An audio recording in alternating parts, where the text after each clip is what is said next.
Good morning. Welcome to the Java Cafe. Heard a little extra beat this morning. I don't know what that was, but good morning, everybody. Good morning. Good morning. Today is Wednesday, June 25th, 2025. You're in the Java Cafe. My name is James Jimmy Hills, and I am your host. Today's topic, it's a Wednesday. We need to know. We're going to talk about education and youth development. I'm excited to have a young lady in the room that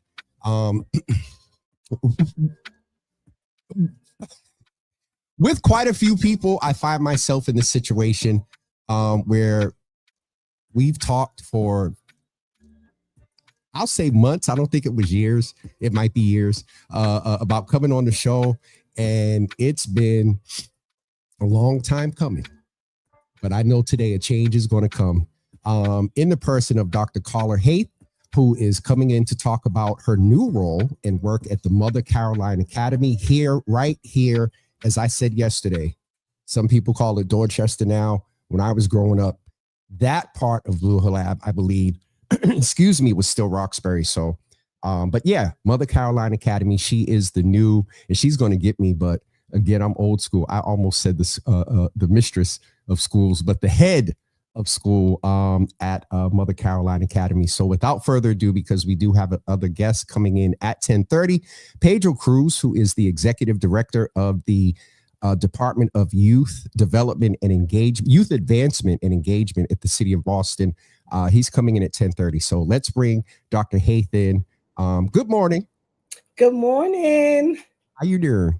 I'm well. How you doing? I'm doing good. So first thing I got to ask is, what is this 1922 on your shirt? Oh, this is Sigma Gamma Rho Sorority Incorporated. It's what? Member, Sigma Gamma Rho Sorority Incorporated. I am a proud member, so I always have to represent for my team. No doubt. And a part of that team, and one of your sisters is someone that we know and love well here in the Java Cafe, and that is Nia Grace. Shout out to Nia. Definitely shout out to the sister. We can't have you in without mentioning her. And so, as I said, it's been a long time. And so, I saw the announcement the other day and I'm like, this is it. This is it. And I do believe that every time someone comes on, it ends up being, and I know that's going to be the case today, the timing ends up being everything. It's the appropriate time for whatever you're going to say, whatever we're going to discuss today. It's the time for it. And so I saw the announcement. I had wanted to come and couldn't make it, that you are the new head of schools for the Mother Caroline Academy right here. It's Dorchester. But anyway, it's on the line. It's on the line. I'm with you. I'm old school. So now I just tell people we're on the Dorchester Roxbury line. We're in the heart of Grove Hall. Because you are right. When we were coming up, people would have called it Roxbury, right? And I don't remember when those lines changed, but here we are. We are in the heart of the city in Grove Hall, and people can battle us about whether it's Dorchester or Roxbury. I feel like we're on the line. Just send the check. If they send the check, just the 02119, 02121, I believe, whatever, it'll get there. So let's back up a little bit and allow you, sis, to say good morning to the audience, introduce yourself, and I will ask you, it's a private school, I believe it's parochial.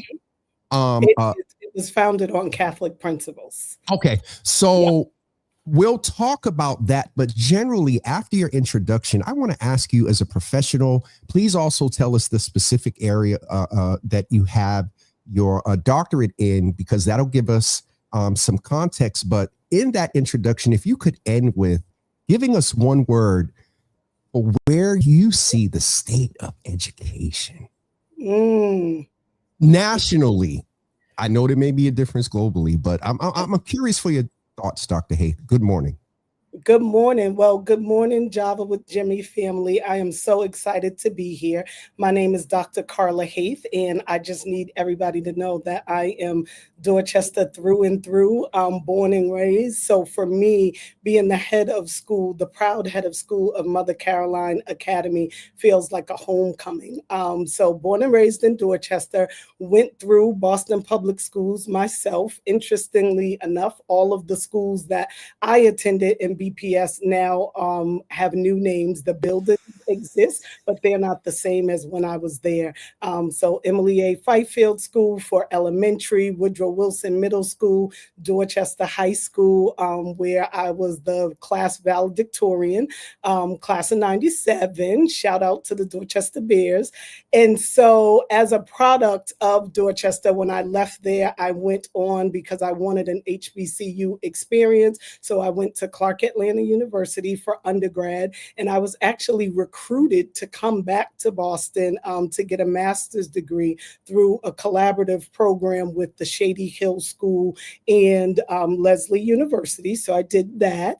And then I was in education for almost 20 years. Life was happening. And whenever things get hard, I tend to throw myself back into school as a student. And so I received my doctorate degree in educational leadership from the University of Pennsylvania. So I tell people, I tell my students all the time, ask me, because I've done all three: the HBCU, the PWI, and I ended with the Ivy.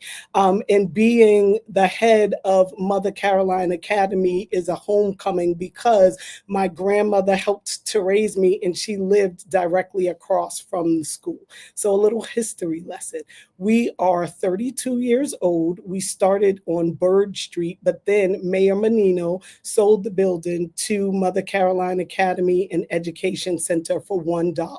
This used to be the welfare building. So for many people of color, it was a place of despair and a place that they did not want to come to. And so the sisters who founded the institution kept inviting people to come in, come back, come and see about it, because you will feel the change. And a woman named Sharon Cox. Sharon, if you're out there, we would love for you to come for a visit. But she's a local poet, and she actually refused initially to write a poem about the school. And then after she saw it in action, she said that the words would not stop flowing. So we have a beautiful poem called This Building, and the poem talks about how it went from a place of despair to a place of hope. And so again, we share that poem with all of our visitors, and we are the only independent school for Black and brown girls in the city of Boston. And the good thing about us is we're tuition free. So when people hear independent school, they feel like they need to be able to write a check for $50,000, but that's not what this is. We service Black and brown girls in the community because we believe that they do deserve a quality education, and they deserve the same amount of access that kids that are at independent schools in the outskirts of Boston receive. And so that is, who we are and how we do things. And right now we are grades 3 through 8.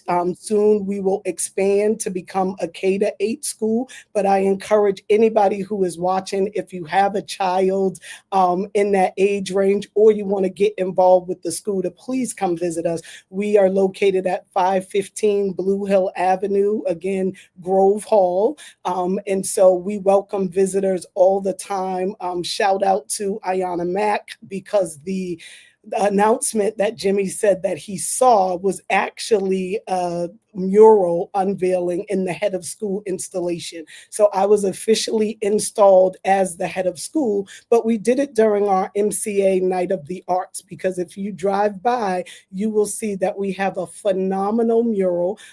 She has a name. It's called Closer to My Dreams. And so it is, right on the outside of our school, and it has attracted a lot of attention, and again, done by a local artist, Ayanna Mack. So she's right here in the city. Shout out to her for making sure that people know that we aren't an extension of the church, but we are indeed a school, and we welcome everybody to come and visit. And so to end my introduction, I would say one word to describe the state of education right now. That is hard. I would say, one word, Jimmy.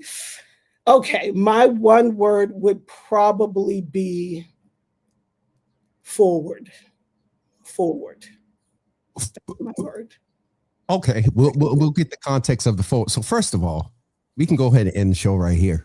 Because Jesus Lord, I think that was the longest greeting, introduction, mission, coverage of everything that mother. I mean, I can just put up the website, hit the donate button, and thank you. Thank you. Please donate. Please donate. And we're just non-traditional in that way, right? Because what school do you go to where part of the sports program is double dutch? Like, I mean, we got girls doing double dutch, crochet, STEAM activities, basketball, tennis. We do it all at MCA. So I encourage people to get involved.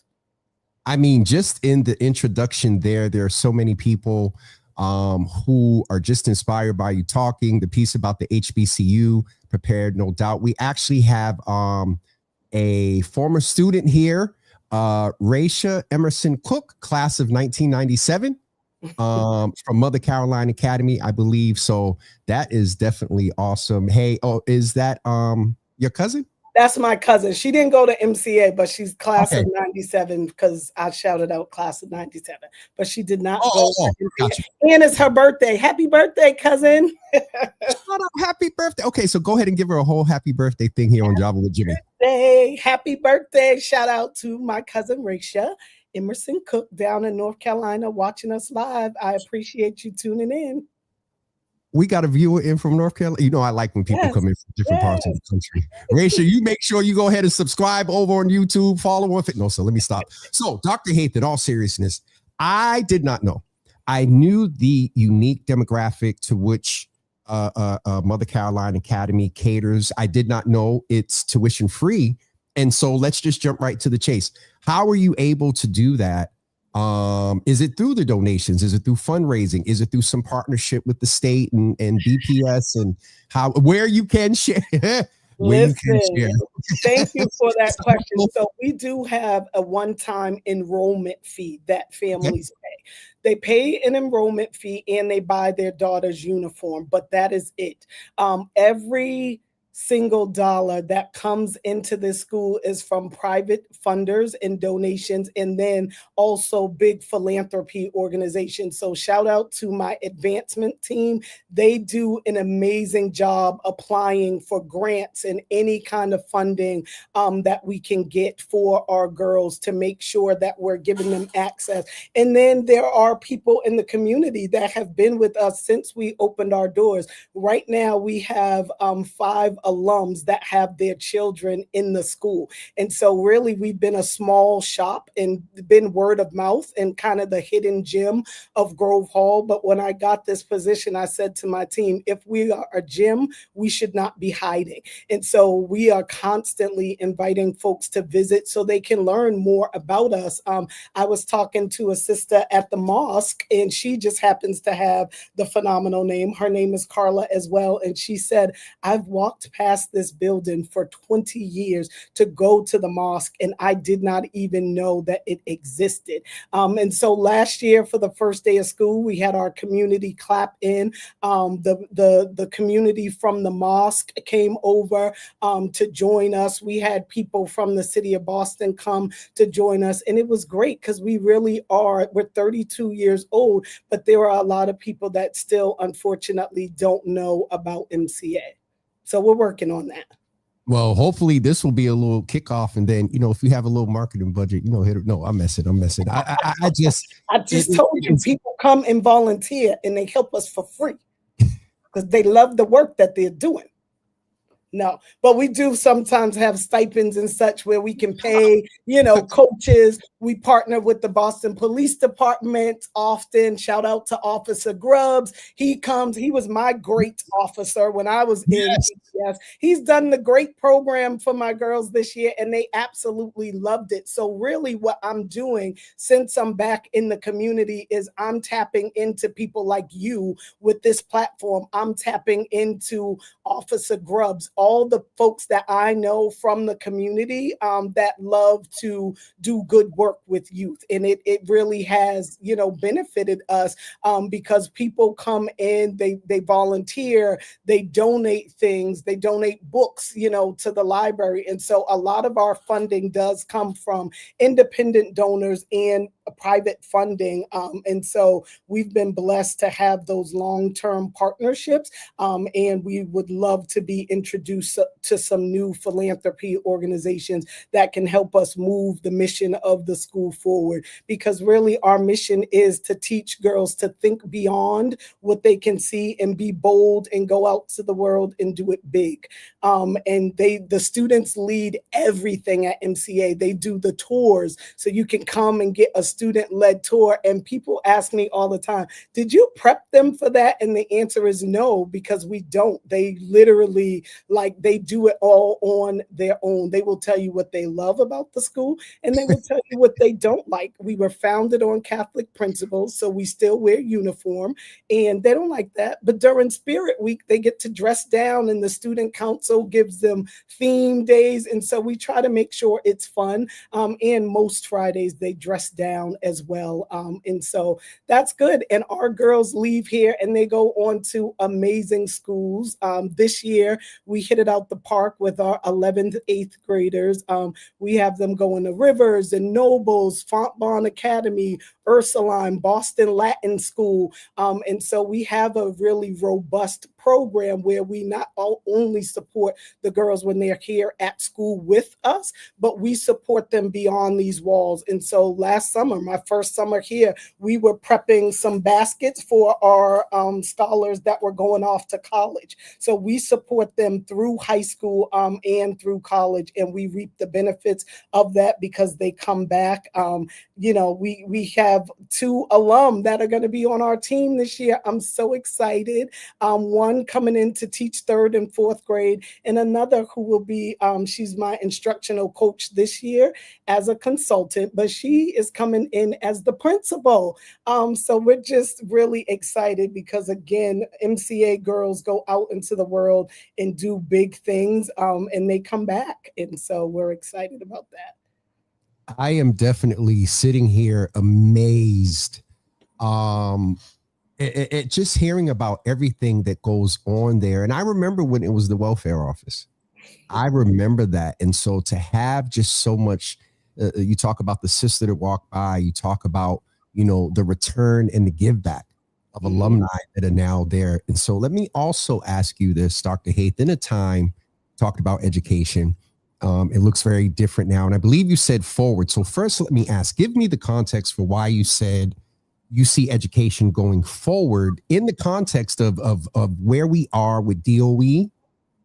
There are shortcomings at the state level, which will, potentially lead to some shortcomings. And though you're not in that type of system, your doctorate was in education systems, leadership. So come on. Why do you say forward?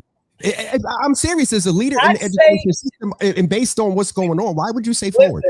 I'm not going to say that we're not in tough times, because we certainly are.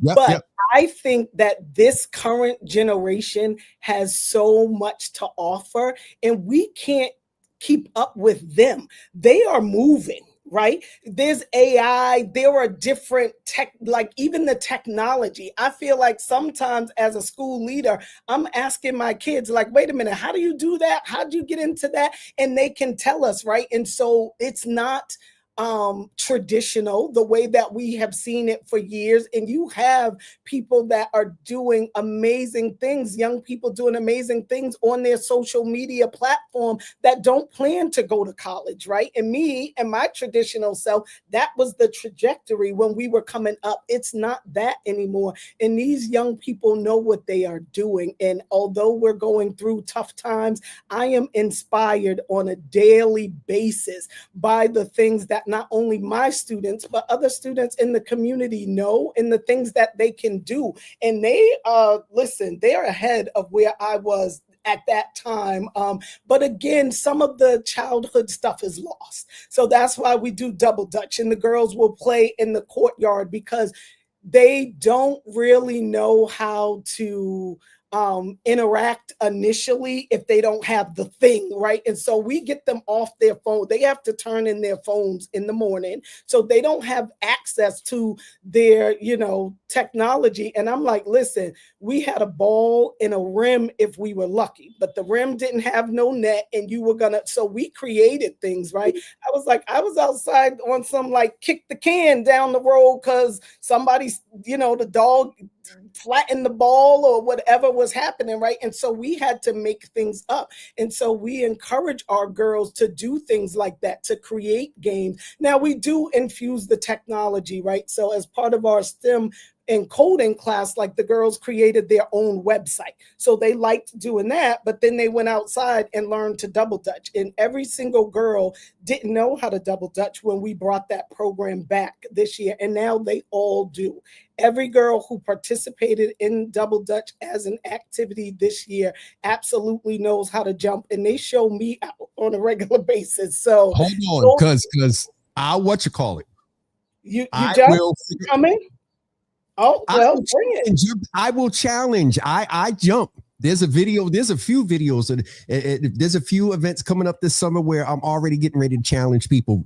All right, Chantel, if you are listening, our phenomenal double dutch coach, Jimmy, want to challenge. I'm gonna let you challenge the coach because I ain't listen. I'm a good turner. I'm not really. A turner, a swinger. We don't say turner. Swinger, they say turner now, and I don't know. It's new, Jimmy. It's new. People, are you double-handed? No, I'm not. That's why I do such a phenomenal job. I'm not. Okay. Any other questions you got for me, sir?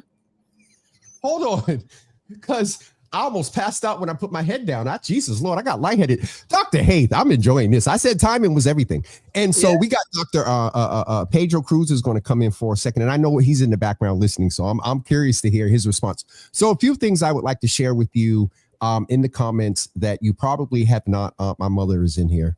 James jumps rope. That was one of the reasons. That was one of the reasons I used to get bullied when I was younger. Oh, you jump rope. Okay, listen.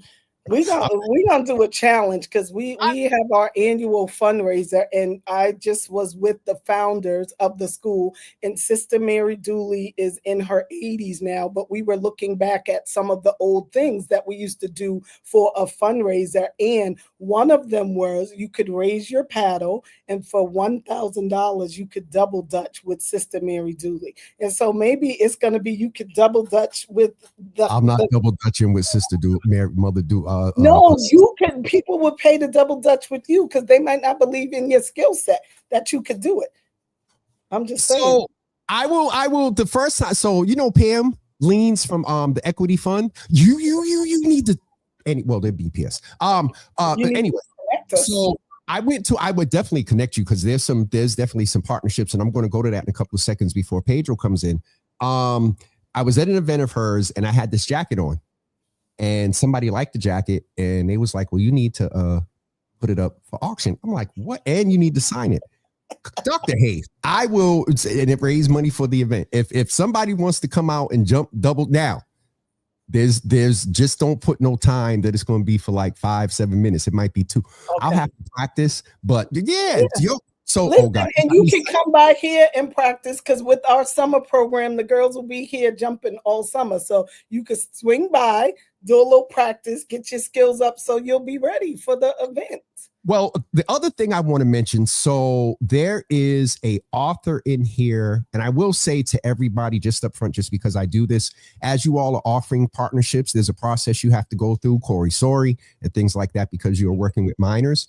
But I saw something that said, one, Pastor Marion said that they are geniuses, and two, she is curious if they offer any particular writing classes. She is an author. Also, Donna Williams Bowen, who is a great community leader. I have an amazing 6-week girls program I'd love to talk to you about called Her Story. I seen somebody else here with another resource for you. What was it? I saw something else in here. Okay, I'll try to find another one, but there's at least yes. So we do offer writing classes, and the girls actually come up with ideas for different clubs. And so this year there was a yearbook club, but there's also a creative writing class that we had a volunteer that used to do that, but then they also do that writing in their classrooms. And one of the alums came back to help our girls write their essays for the high school placement process, but then she also did some other creative writing. So to answer that question, yes, and I would love to hear about this 6-week girls program, because again, that is the way the school has sustained itself, through community partnerships. We have volunteers that sit at the front desk for us, and again, taking everybody through the Corey Sorry process. But even clubs that we're not doing yet, if a girl brings it up, we do it. Like one of the girls is really into puzzles, and she's like, Dr. Haith, can we have, a puzzle club? Absolutely, we can. My sister absolutely loves puzzles, so she donated some of her puzzles, because she does them, takes a picture and moves on. And so those are the things. Like a new neighbor to my childhood home has come and stepped in. She's like, I love working in libraries. Let me come help you organize your library and shift some things. So literally we are like boots on the ground. And I canvassed the neighborhood last summer when I came back, hung flyers everywhere, told everybody about the school and to come on the day of the clap. And it's the first day of school. We wanted our girls to feel energized. I mean, we had the balloon art, we did the whole thing. And now my girls know that I'm going to do it big for them, because it is not about, let's save the little girls of color, right? It is about access and opportunity, because when you give them the opportunity, they will soar. And that's why, again, forward, because my girls are going into their new school communities. Some of them are going into a predominantly white, wealthy school, but they know who they are, right? And they also know that they can always come back. And so one of the things that I gave them in my graduation address is I said, listen, there was a quote that my mom shared with me that has stayed with me all these years. And when I was applying for college, I had that quote at the top of my essay. And it simply says, if you're in front of me, lead. If you're behind me, follow. But if you're not going to do anything, get out of my way. Right. And so that's what I have told my girls and empowered them with. They are leaders, but sometimes they will need to follow to sort of figure out the system and what's going on. And if it is the current climate that we're in, a system that is broken, you need to move those people out of your way and make different changes. Right. You are the one that can make the change. And that's why we're moving forward, because these young people are not afraid. There are things that I was afraid of when I was at this age. They're not scared, because they're like, what's the worst that can happen? They're not scared. And that, to me, for some adults is frightening, but for me, it's exciting. But we have to cultivate them to make sure they're using that energy to do the right thing.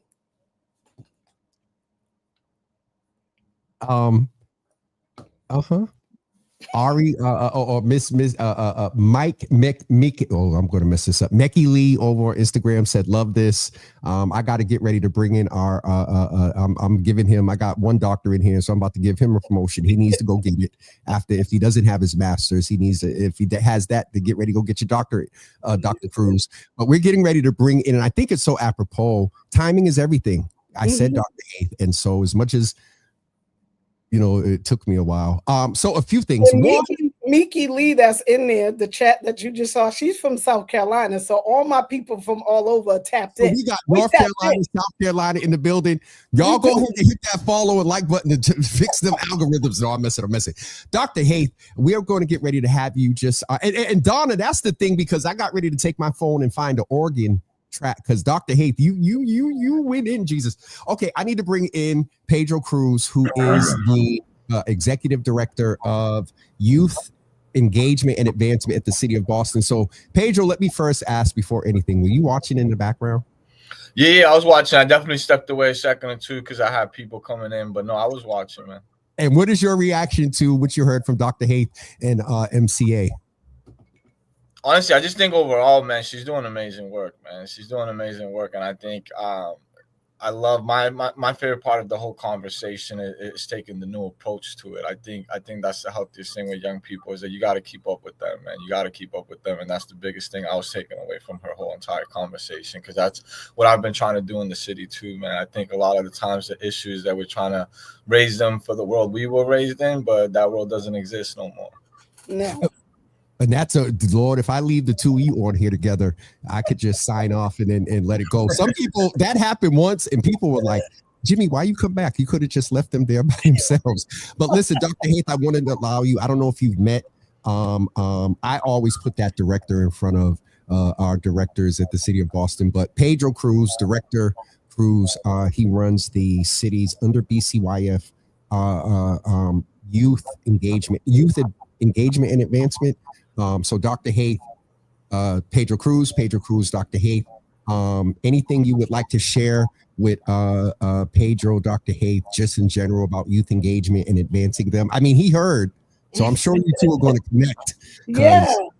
It's so great to meet you, Pedro. And I'm glad that you were listening in the background, and always happy to partner with the city of Boston. Honored by Michelle Wu as an extraordinary woman this year. So that was helpful, again, to get Mother Caroline's name out there, and the banners that were once along Blue Hill Ave and the Boston Women Who Lead project. The school was involved in that. So definitely keep us in mind.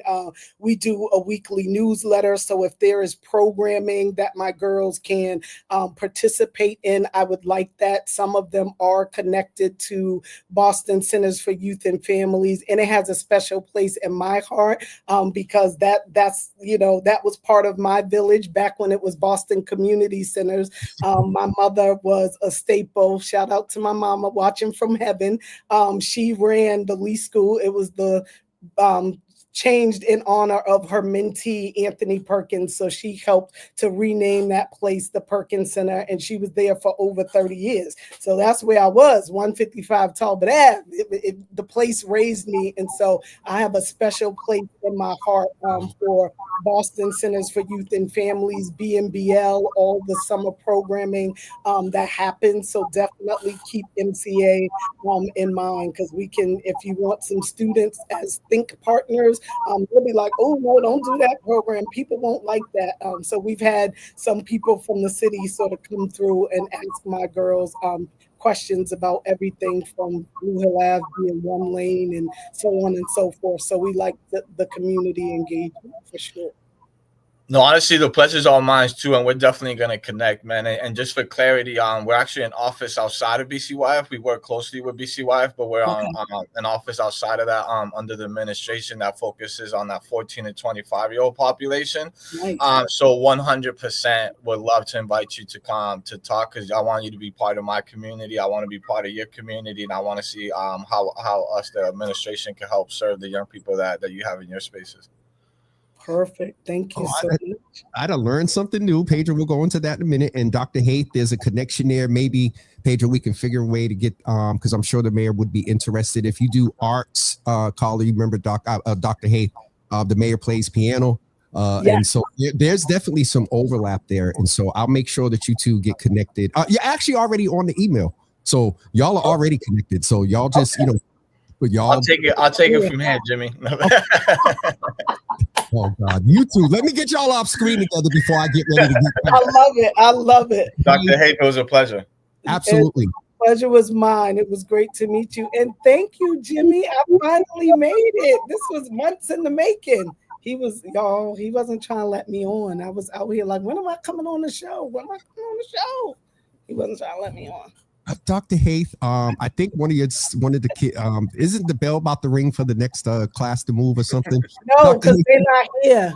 They're not back until July 7th, so I got time. But I'm gonna let school's out. Yes. But we start our summer program July 7th. And October 24th, we'll have our fundraiser at Grace by Nia. So Jimmy will see you there. Pedro, you're invited. And one of the challenges is gonna be double Dutch with Jimmy. That's it. Not at Grace by Nia. Hold on. We're not gonna do it there. We gotta set up the time in the place. We're gonna have you in the courtyard in front of our amazing mural, double Dutching. Come on, we got plans. So trying to get out of it. Your mama's on here. She heard me say it.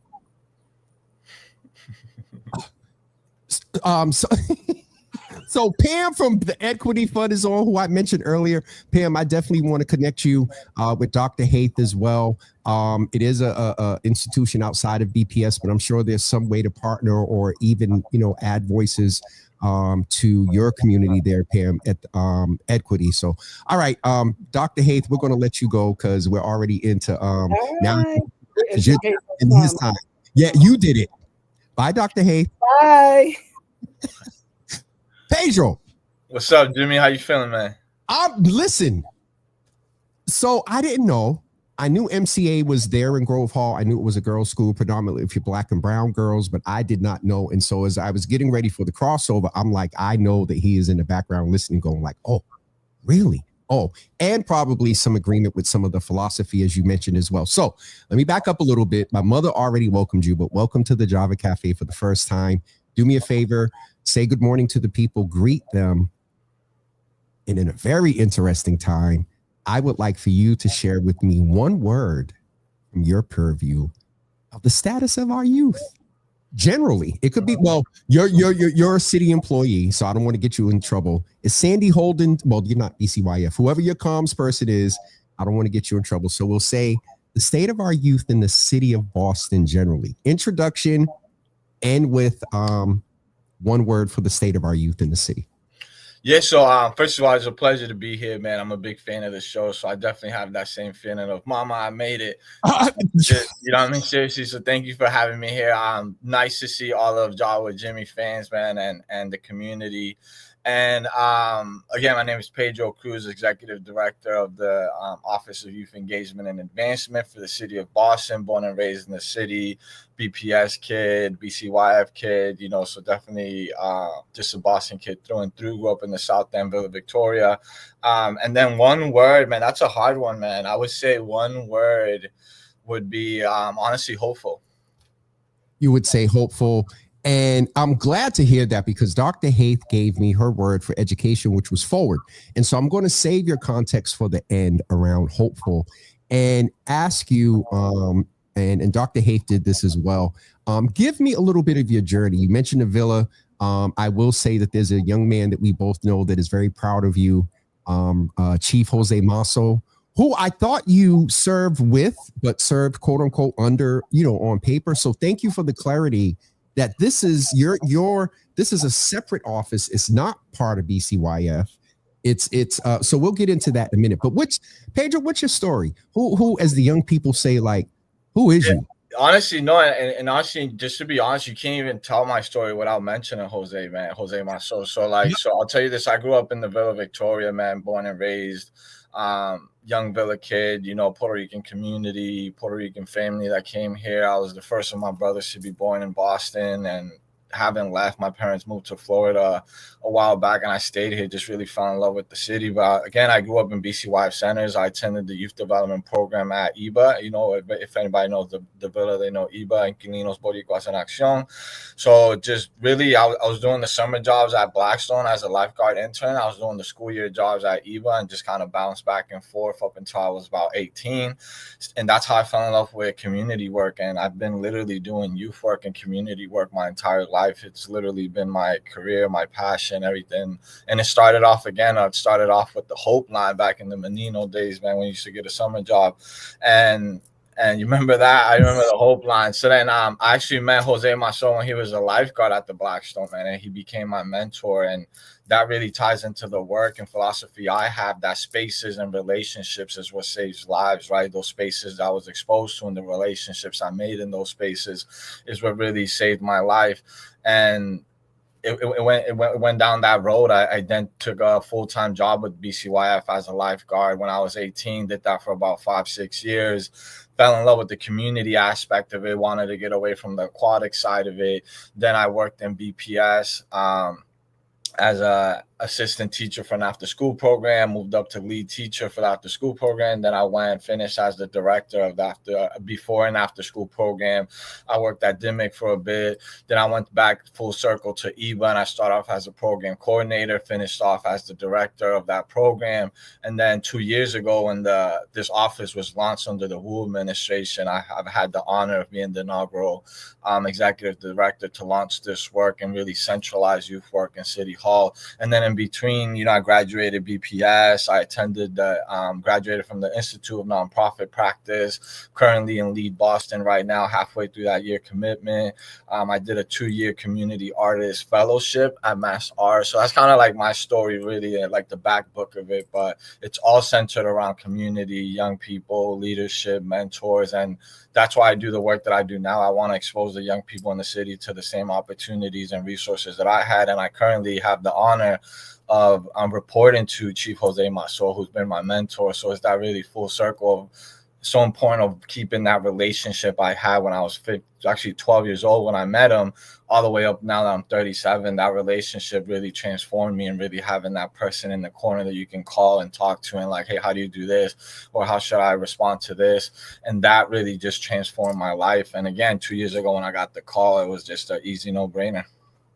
It just is so amazing to see, one, the love between two men of color that affirm and share with each other and are building one another. Two, Jose and I talked about you a little bit when we were together a couple of weeks ago at the Men's Mental Health Summit. And so I was actually trying to see if I could bother him right now, just surprisingly give him a call, but he ain't responding. So I won't set you up like that. The other thing I wanted to, big you up on is the fact that you're someone who is from the city, who knows and has been through programming. And first of all, your resume is impressive. I didn't know, and I always see you in community, and it's always love. So it's dope to hear that. Tell us about what the office does. I'm familiar with like the BMA, the Black Men and the Office of Black Male Advancement. And so tell us what the office does around the engagement first, and then the advancement of our youth in this city. And I'm sure there is a wide range of scope of work under your purview, sir. Yeah, no, and even just pivoting off of that, I think, for you to understand the office, you really got to understand that the state that the city was in before the office when it came to young people. And even feeding off of that, like the Office of Black Men Advancement, they focus on adults and young people, right? Both of those. But when they do focus on young people, it's only young Black men, right? Same thing happens with the Office of LGBTQ Advancement. They focus on the entire population, but only on LGBTQ youth. So really the question is who's focusing on young people regardless? Period. Period. And that's really what gave birth to this office, and the goal was to centralize youth work and really bring it under one leadership. So I took over about 3-4 initiatives that already existed. We implemented about 4-5 other ones, so we have 8 initiatives under my leadership that we can kind of run through. But in plain English, really our goal is to support what I coined the 3 levels of youth work, which is organizations and spaces created for young people, whether it's a school, whether it's a library, a community center, a community organization, a youth development program, a sports team, spaces and organizations created for young people. The second level of that is adults that work in those spaces and build relationships with young people. Again, tying that back to my own story and really bringing in my own life experience into what we're doing. Again, whether it's a teacher, whether it's a lifeguard, a librarian, a youth program program coordinator, a youth worker. And then the last level of that is young people themselves, ages 14 to 25. So again, and really back of the book, we support those 3 levels of youth work from the administration side. So all organizations and spaces created for young people, adults that work in those spaces and build relationships with young people and young people themselves. And we do that through 8 initiatives that I can run through if you want me to, if that's appropriate at the moment.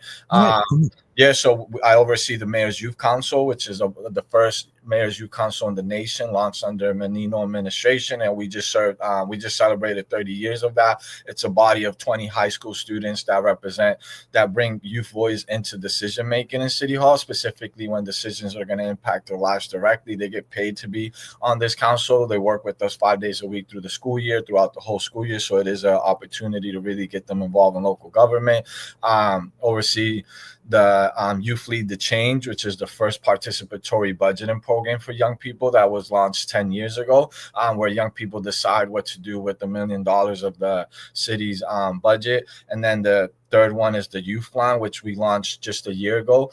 It's a resource hub for young people. We identified over 400 resources and opportunities for young people, and we created a really easy to use and easy to navigate dashboard. So instead of going through 400 websites, you just go to the Youth Line and you navigate what it is that you're looking for. Then we brought back the Mayor's Youth Summit, which I'm sure you're familiar with it. The first one was back in 94. It went up to about 2004 for 10 years straight. And then there was a 20-year gap. So that was one of the first things we brought back, and we just celebrated 2 of them already. We're planning the next one in February. The first one that we did, bringing it back, we got about 300 attendees. Last year we went up to 500, and we're looking to just keep bringing that engagement number up. We brought back, we did Youth Speaks Boston, which is the first citywide youth needs assessment survey of its kind. So I collaborated with Children's Hospital, Boston Public Health Commission, and Northeastern's Research Lab, the Change Lab. And we launched, which we're actually closing out in August. But we have about 1,500 responses so far, trying to get more. Obviously, with data, the more the better. But it's really asking young people what they need when they're not in school, when they're not at work, so that it's no longer what Pedro thinks, but we're listening directly to the young people in terms of what it is that they want, what it is that they need. Then we have Boston After Dark, which is a series of Friday events that happen throughout the summer. We're launching the first one this Friday. And it goes on every Friday throughout the summer in the evening hours, right? So after, when they're not in programming no more, we want to keep them busy, specifically on Fridays. So it's 5 to 9, the events, but it's everything from pool parties to dance parties to paint nights to basketball tournaments. And last year we launched the first series of that. We did 19 events across the summer, across 9 neighborhoods in collaboration with BCYF centers. This year we were in a great position, and we actually extended that collaboration with YMCA centers, and we have about 24 events across YMCA, BCYF, and BHA sites, and the same thing, all a variety of different events engaging the young people across the city and trying to create fun and safe spaces and opportunities for them. And then we have also the partner network, which is our version of, if I'm sure because you've been in Boston long enough, but it's really what I wanted to bring to the city was our version of the Youth Workers Alliance. So we launched the partner network and our version of it. And we have about 1,400 individuals across 400 youth serving organizations. Now we meet every other month, an average of attendance of 70 to 80 individuals. And again, that's our way of creating the ecosystem. We all serve the same young people. They go to the schools, they go to community centers, they go to the basketball courts, they go to these youth programs, but we as adults don't talk to each other. So that was our way of building that community amongst the adults so that we can all better serve the young people. We also offer free professional development opportunities. We have 2 free PDs every single month that we pay for, and we get an average attendance of 30 to 40 per professional development. And that's for the adults. We know how important these professional development opportunities are for the adults, and the topics vary every month. But again, they're completely free, and we train up to full organizations, and sometimes people just send specific individuals across that. And then that's just a bunch again, and then outside from that, we also just serve as thought partners and really help quarterback a lot of the work that's happening, and we build those connections, and we serve again as thought partners and try to be just really free consultants to whoever needs us within City Hall when they're doing youth work. They kind of bring us in and make sure that the way they're engaging young people is appropriate and safe, and so on and so forth. Let me jump in on that. First of all, the fact that the 3 pillars and the 8 areas are definitely something, and I presume they would be on the website. I did share in the comments, everyone, the website to Pedro's department is in the comments. I know it's not showing up on James W. Hill's. I'll try to remember to put it up there later. So in the context of partnering, in the context of the programs, I have a few questions. One, Pedro, I have to ask you, with this engagement piece, though not your office, I'm sure it's something you partnered with. I want to ask you not a little bit. There is sometimes this pushback around spaces and places where young people gather. Young people, let's name that COVID made their socialization skills very interesting. There aren't as many spaces and places for young people, though there's the first of all, there is a Java After Dark. So when I saw that, I was like, no, I'm just messing. But there's a similarity there. Love that. There's those efforts. There's what Dr. Yablo's office is doing. There's Mary Skipper and whatnot. But often there are situations like the one that happened at the Reggie with the job fair piece. I need to ask you, Pedro, like, what is your perspective? You're a youth worker, so you're familiar with the term adultism. What is your perspective on, you can tell us a little bit of what you're doing, but if you would give any advice to us as a community into how to endear, how to support parents. There's the chatter of it starts at home. These parents aren't doing their job. There's a lot there. So I'll back off and just say, give us some insight, perspective, and advice for when these young people are away from your spaces, supervised and things and focused, when they're in community and just right, wrong, indifferent about our old head opinions. They're just being young, when they're respectful, being young people. I'm not talking about fighting police and all this other stuff, but yeah, no, I think the biggest thing to call out is that we're all learning how to navigate this new world, right? Like even for us, right? Like when cell phones get introduced, but back in our day, like when cell phones, we needed to go through a whole phase of now, what does this mean when you're introducing this new technology? And I think what's different with young people now is that they have the ability to communicate with each other at a faster rate, right? We wouldn't be able to really communicate with each other back in the day until we saw each other, until we were in the same space, or until after 9 when it was free to talk, right? So remember, can I just share something while we're doing this so people can get it? In the moment when we may have got up, the escalation may or may not happen in real time. The unfortunate thing of social media is the escalation and the buildup is happening in a virtual space. By the time y'all see each other and you outside, sorry, it's go time.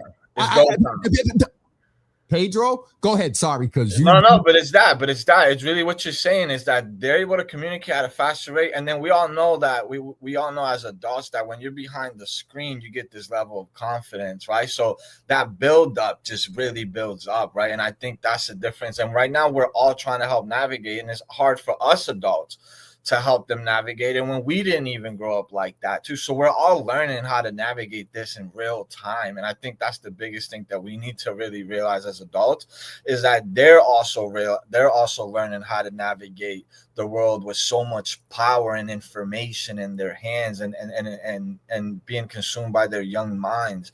So it's really that. I just think it's a different world. And I was actually there at the job fair when all that unfolded, and the only thing I would say is that it started off social media. It was something that started off social media. The two individuals saw each other, and it was just it didn't go. Can I interrupt you? I was giving context. I don't even want you to yeah, no, for sure. But it's just an example is what I'm saying, that's just a perfect example that's exactly what that was. You know what I mean? But I guess my biggest advice, honestly, and I'm a parent myself, man, I think my biggest advice is you got to talk to your kids. You got to build relationships. And it's not a lot of the times I think parents approach it like, let me tell you what to do, right? Kids don't really listen like that, right? Like kids don't really listen in terms of like, hey, Exactly. Like kids don't listen. So it's really about building a relationship. All jokes aside, spaces and relationships are what sells lives. The space you're giving them at home and the relationship you're building at home is what's really going to save their lives. They have to feel like they have a relationship with you, right? Young people are going to gravitate and find a role model no matter what.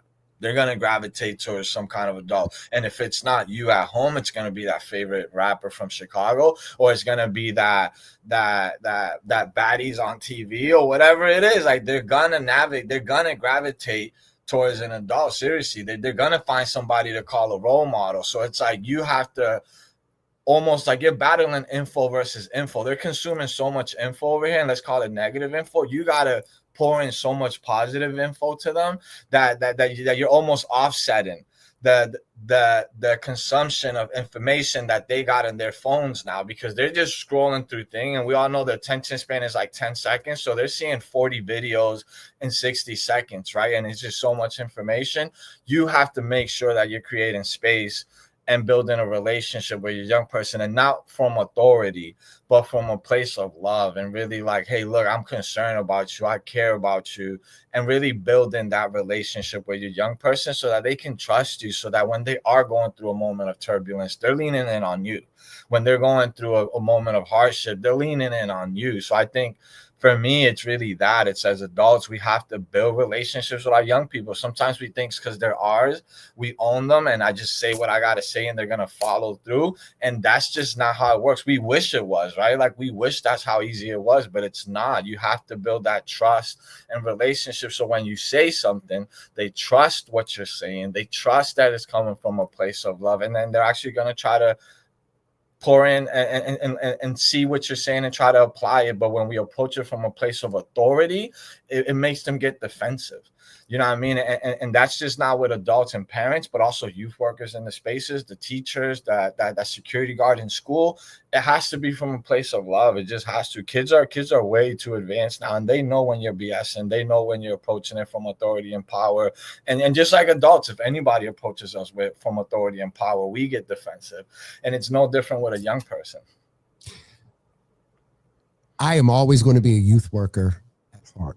That was, outside of being in public health as an admin, one of my first jobs back in the days at Rox Comp when we had a health center was at the Adolescent Life Options Program. And to hear, you know, I know from the cloth you cut and your experience and been with Jose and you've been around, you're not as old as me, but you're kind of, I call you a middler. Yeah, I'll take that. You come from the old school. You're at the end of yeah, exactly. Yeah, beginning of this next one, and so it's good to hear all of that.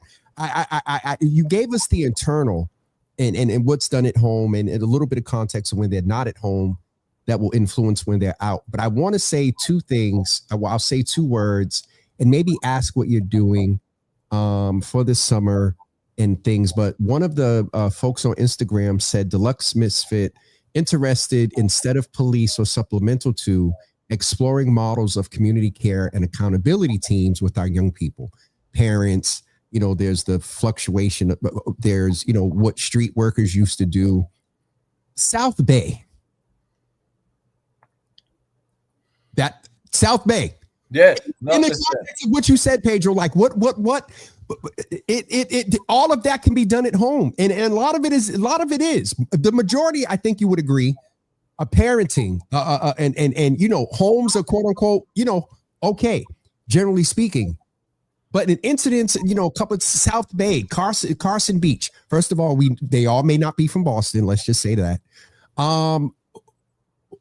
What are we doing? What can we do as a community? Tell us what the city is doing in those spaces where it may not be a city-sponsored event, but a post goes up. Get up, pull up at South Bay on Friday at 3:00. Yeah, I think honestly, like a low-hanging fruit. Not even negative, just they getting up. Yeah, no, listen, these kids are marketing geniuses, right? Like there's programs out there that are struggling to get 200 young people to show up to an event. These young people set up themselves and show up. So it's like the marketing is amazing. There's skills there, right? There's skills there. And I think the first thing I want to call out is that it's not new. Like this gathering, like when I grew up, it was the Galleria Malls, it was Copley Mall, it was downtown. It was Lafayette. It was Lafayette and the corner mall for me. Yeah, the corner mall in downtown. Like this isn't new. First of all, I think the difference now, again, going back to social media, that it's visible, that it's out there. So now it looks like this new issue because we all get to see it, even if you wasn't there. And that's the new component. So that's the first thing. Young people always are trying to find. I remember even going with my friends to Revere Beach 20 deep back in the day and spending a whole day there. And it's just like this gathering of young people is not new at all, man. I think the new part of it, or the new factor into it, is that social media. We go back to that power of marketing, right? That power of journalism that these young people have amongst themselves. But I think, you know, on a low level too. And then again, right, like we always go where the food was at. That's why we went to the food court. That's why we went to Galleria, to Copley Mall, because we go where the food's at. And it's like, you know, this might get me in trouble, but it's like in South Bay, you got a Chipotle next to a Nike outlet, next to a movie theater, across the street from an ice cream store. It's like, it makes like who do you think you're attracting with that? Right? Hold on, let's just drop this here too. You got that little arcade that's about to open, and let's just say publicly, I heard while there was some chatter, and we got to stop labeling our young people negatively right off. I'm a youth worker and I'm old school, and I am from I'll pull my belt off. That's just my uncle personality. But my point is that there's an arcade coming there too, which is going to be interesting. And when these young people find out, do you know you know the concept? It's like 25 and up. So at one point they thought arcades coming. It's going to be a focus place for the young people to come in and put their quarters in and play. When them young people go to the door and they try to go in and see what's going on, that's going to be interesting. So I never, though there, in all this chatter, criticism, and whatever, I never heard anyone articulate Nike, Chipotle, the movie theater, ice cream, with soon to come. With a Dave's Chicken. You know what I mean? That it's just, again, it's like, and it's not to say nothing against management, but it's like it's attracting them, right? Like we all know that that's why they go to the food courts, because it's like you give these kids a summer job. We don't have any more food. Pedro, as elementary as a youth worker as this is, I'm sitting here and lights are going off. There's no more food courts. That's why there was the gathering. And it's outside. No, and you have all this outdoor space where you can just hang out. So it's just like, you know, so my thing is like, all I'm saying is not saying nothing bad against South Bay. It's just that, of course, they're gathering over there. Like if I was 15, 16 and my boys were trying to hang out, I might be popping up in South Bay too to go hang out, because that's where the food is at. That's where I can go to Florida Chipotle. That's where I can go movie theaters. You can go chill, outdoor space. You hang out. It almost makes sense to me that they're going over there. Again, it's not new. This isn't new. It's just it changes. You know, one time is like you said, the corner mall. The next phase, the next era is in Copley Mall, the food court. The next era is over. You know, like you move around. Like Copley. Hold on. Back up. Copley was different. They didn't let us. Copley was different, but go ahead. But what I'm saying is that it moves around. You know what I mean? It moves around, and we're just in this new era where there's new young people are going towards South Bay. They chose that as their hangout now. And honestly, Boston After Dark was in response to South Bay. As a fun fact. So in summer of 2023, that was the first time it happened. We studied that case. We realized that a lot of those young people were already involved in city programming. They already had, it's not that they weren't involved in programming, it's that they didn't have nothing to do after programming. So that's why in summer of 24, we launched Boston After Dark, which is a series of Friday events from 5 to 9, targeting, just trying to at least draw over. And we also know that, let's be honest and let's be transparent, because that's what I love doing, is being transparent, which is what might get me in trouble sometimes, but it's fine. It's that out of those 200 young people, let's say 10 were up to no good. The rest is mob mentality. The rest is just, I want to be there and see what's going to happen. I want to be there and hang out. So my approach with my office was, let's launch Boston After Dark. If we can attract those other young people and bring those numbers down, then let's do that. And that's, again, we did the 19 events. We served over 1,000 young people that summer in terms of an attendance across all of our events. And that's why this year we expanded, not just BCYF centers, but YMCA centers and BHA sites. And I think the one thing I really want to say is that we're mindful that there's a specific young person that's going to come to a BCYF center and a YMCA center. Not all young people. It's the other ones now that I'm thinking about, that it's like, how do we go to them? How do we bring the event to them? The ones that hang out at the park, the ones that are too cool for school, the ones that are not going to be showing up to a city sponsored event. We're mindful of that too. My team is super mindful of that, and we talk about that. So our goal is, let's create space for those young people. Let's try to see how do we show up, which is why we're doing these BHA sites this summer. Let's bring it to them. Let's take over their spaces, and let's welcome them into these spaces, and let's bring the activities to them, because again, we know we're not blind. At least my team's not blind, that there's a specific youth that's going to show up to a city sponsored event. It's the other ones that we also want to make sure we're thinking about. So I was going to take my pen out because we a little bit over 11. You tell me what time you got to go. So a couple of things there. There's the parents question I want to ask, and then this is so. Even when I was with Mayor Menino, I get it. It's city, BHA, BPS, all the B's. What? And I got to remember, this is not just me and you talking. We're on a show. I'm sorry, Pedro. Is there intentionality in going? What if there is a space that may not be near a park, that may not be near a school, and they need some focus based on what's happening? And so you can't answer that, and you already said that you're transparent and you don't want nobody from comms tapping you. So I'll just say that I presume that there are one of the 8 things you mentioned was the partnership network, the network of youth workers. So I would presume out of that there's reach beyond the B's. 100%. Yeah. Yeah, Okay. 100%. Like we work closely with the Rokas. We work closely with departments that work with DCF kids. We work programs that are youth and court involved young people. Our goal is just young people 14 and 25. And I tell my team all the time, there's 2 boxes to check. Are you 14 and 25? Do you live in Boston? That's it. That's my demographic. That's who I work for. So, and then my goal is to identify who the right partners are for each thing. A young person in Dorchester is going to need something different than a young person in South Boston. A young person in South End is going to need something different than a young person in East Boston. They're all worried about different things. My goal is to tap into each neighborhood and see what they need specifically, so that we can bring whatever it is to them. So that's how we approach the work. We're not blinded that every young person is a cookie cutter and they all need the same things. No, it's literally a case by case, neighborhood by neighborhood, street by street situation. Last question, because I didn't mean to keep you this long. No, please, this is a pleasure, man. Mama, I made it. So part of the conversation, and thank you for everything that you shared with us earlier about guiding parents and having that relationship and understanding the impact and the density and intensity of not a new model, just that social media has now exacerbated the reach and the amount of impact social media marketing geniuses to which you referred. But that 5 to 9 period, let's say for 16 and under, 14 to 16, while you are offering this, what is a parent's role to know what, where, and what, when, what do you say to that? Because as much as you're doing youth workers and whatnot,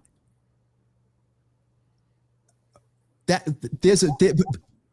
responsibility is not just on programs. That responsibility, to me, I think I need to know where my 14-year-old is at 5:30 and who they're with. And who you with? And who they're with. It's not just where you're at. Oh, you're gonna be here. No, who's there with you though? Who's there with you? And I'll tell you this: like when I was at EBA, I coined this model that we called the triangle of support, and my team was held accountable to that. We needed, and that triangle was the program, us, the staff, the school teachers or the school personnel, and the parents at home.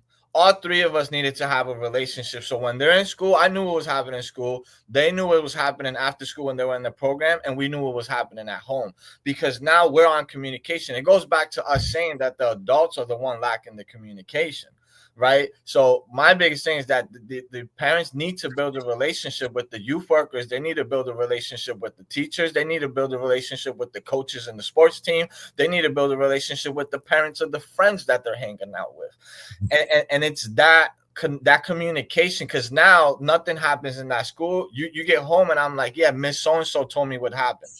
Or you get home and you're like, yeah, no, Pedro told me you were late to programming. What happened? And it's that communication. Once they know that we're communicating, the young person moves different.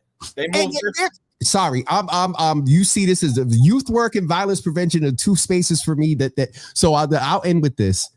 They're using the phones and the technology, group chats on WhatsApp.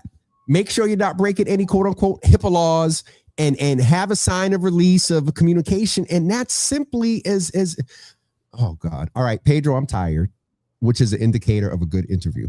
Yeah, no, I appreciate it. This was a great conversation. I'm sure we can go on for hours geeking out. I was getting ready to say that I hate to cut it like this, but I got some things to take care of. I'm sure you got, things to do as well.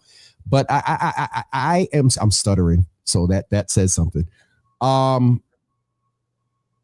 Folks needed to hear this. Parents, there's some folks that y'all aunties that sit around the table and talk about Keisha and Jackson, her son. Tag them.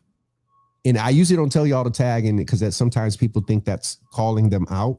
But there were so many gems dropped today by Pedro that is this was old school philosophy and practice for me as a youth worker. You know what I mean? And so anyway, sir, and it's so crazy. You're either on the second or third floor because I could tell by how they walk by where the cubicles are. Yeah, exactly. I used to be that is terrible. Pedro, brother, I want to share something with you. I did bother him, and he said he's with family and he wanted you to shine, but he did share this from Chief Jose Masso. He's next. I love that dude. Bro is brilliant, is super passionate about the work. I had a nerve. He said, okay, I missed that part. I definitely couldn't call him. I totally missed part of the message. You know that he's not around right now. Yeah, I know. I didn't want to out him, but yeah, he's out with family. He's enjoying family time. Exactly. So I'll just leave that right there. But what he said was, you're brilliant and super passionate about the work. And I'm just writing him back. Okay. No, that's my dude, man. I love that. And like I said, not just text, face to face. That I mentioned that we were going to try to get you on. So I appreciate you, Pedro. Please keep us abreast of what's going on. Also, feel free that if, God forbid, it's summer, there's a lot going on in the world. If there are times where I can be helpful in putting out accurate information, if there's something happens with young people and there's a social media thing, bro, shoot me the information and I'll share it and make sure, tag me and because we need to also to control the narrative about our and then honestly, before I leave, what I want to say to your viewers is that I'm here to build relationships, man. Again, I keep mentioning that word because that's how the work is done. This is our collaborative work. So I'm telling all the parents out there, reach out to me, man. Pedro Cruz, City of Boston. You can look me up. My office and is boston.gov/OYEA, Office of Youth Engagement and Advancement. And sure, we like to say, oh yeah, best acronym in the city, but boston.gov/OYEA. Connect with me. Just yesterday, I had parents reaching out to me to get them connected with services, and within 30 minutes, they were all taken care of. That's why I'm here. So take me up to it. Put me to work. Literally, I'm talking to all the parents, to the grandparents who are taking care of their grandchildren. If you have a young person 14 to 25, or you are a young person between 14 and 25, connect with me. I welcome you. I want to build a relationship with you. I want to be in community with you. I challenge you to invite me to a conversation, to use me as a tool. But again, put me to work, honestly. And I mean that wholeheartedly. Put me to work. It is. I hope you were kind of peeking at the comments. Folks really enjoyed your passion. Oh, look who's in the room. Daniel Laurent. I said it right. Yeah, my guy. I usually call him Laurent because it looks like, it's all fancy. But so proud of your mother's in here? Yeah, don't get me emotional.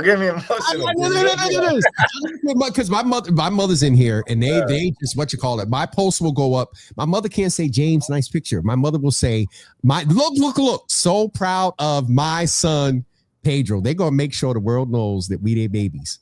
Shout out to Mom Dukes, man. Absolutely. Well, I ain't gonna say Mom Dukes. So I'm gonna say Ma Baca or Ma Hernandez. Welcome to the Java Cafe. There's a whole mother's board here. Yeah, the mamas are proud today, man. Listen, they gather, they do their own outings, they pray. We got a young lady from DC that's a part of it. It's like the mothers, they hold us down all the time. Pedro, when I'm exhausted. You and Dr. Haith, I appreciate you, man. Definitely wore me out. I appreciate today. the platform you created, man, for the community, man. It's helpful. Yes, sir. I appreciate you, man. And this is something I'll tell y'all. He ain't just every time I see Pedro, he makes me turn red. This is something that he says, often. So I just, say that to it ain't just being said here. So, and you all see that this brother's real. So anyway, I don't want to ramble. You could tell I'm tired because I'm about to ramble. Pedro, get off of here.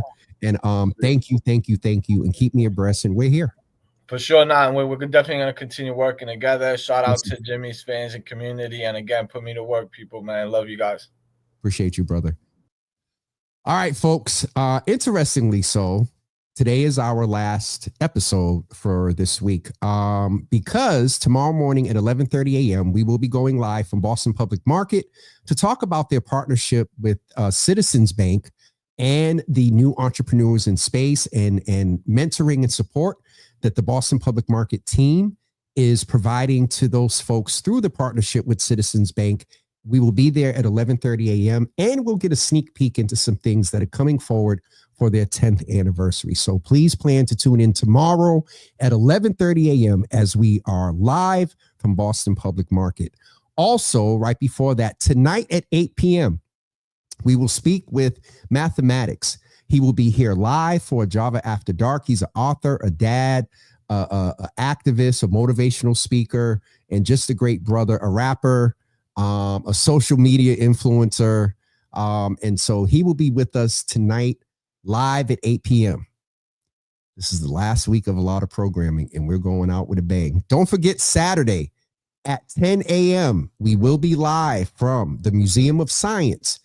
I forgot the exact theme, but we are talking with Dr. Thea James from Boston Medical Center with the Museum of Science theme for Pride, with their overall theme for the museum around being human. I believe the theme I proposed was being human in our full humanity. So that's tonight at 8 p.m., tomorrow at 11:30 a.m., Saturday at 10 a.m., and there might be a pop-up show on Friday.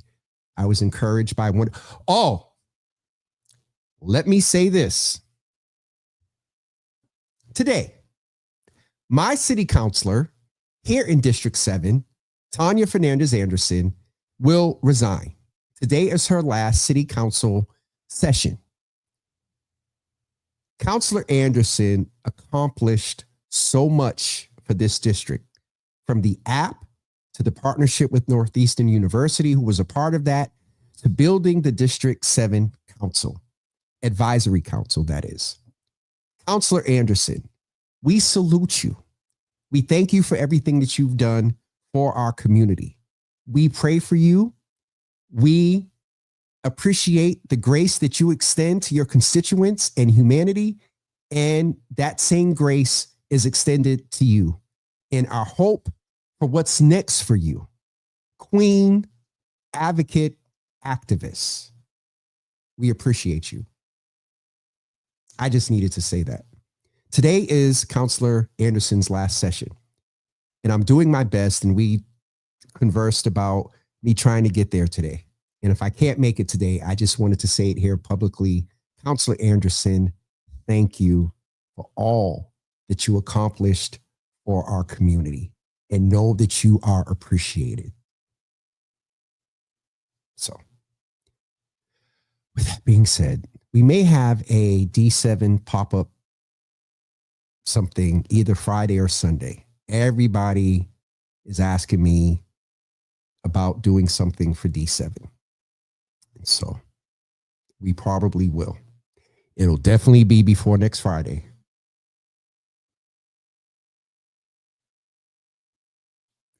Lord, help me to hold out. And I'll just leave that right there. Y'all have a wonderful day. We'll see you tonight at 8 p.m. with Mathematics. here for Java After Dark. I appreciate you all so much. Thanks to our guest, Dr. Carla Haith, and also